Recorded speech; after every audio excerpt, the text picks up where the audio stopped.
CPM Poonithura local കമ്മിറ്റിക്ക് കീഴിലെ 10 branch സെക്രട്ടറിമാരെ മാറ്റാൻ ധാരണയായി എന്നൊരു വാർത്തയാണ് ഇനി നിങ്ങളോട് പങ്കുവയ്ക്കുന്നത്. ലോക്കൽ കമ്മിറ്റി യോഗത്തിലെ കയ്യാങ്കളിക്ക് പിന്നാലെയാണ് നടപടി. അന്തിമ തീരുമാനം ഇന്ന് ചേരുന്ന സെക്രട്ടേറിയറ്റിൽ ഉണ്ടായേക്കും. വിവരങ്ങൾ എസ് രാഗിൻ നൽകും. രാഗിൻ, ഇത് സംബന്ധിച്ച വിശദാംശങ്ങൾ എന്താണ്? ഈ സെക്രട്ടേറിയറ്റിൽ എന്ത് അന്തിമ തീരുമാനം ഉണ്ടാവുമായിരിക്കും?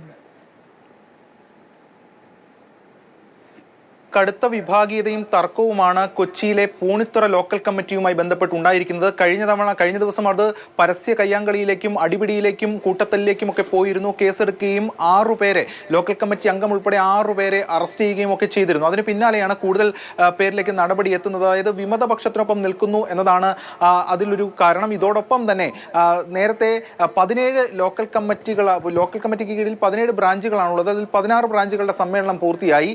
അതിൽ 10 ബ്രാഞ്ച് സെക്രട്ടറിമാർക്കെതിരെ നടപടിക്ക് ധാരണയായിരിക്കുന്നു എന്നതാണ് വ്യക്തമാകുന്നത്.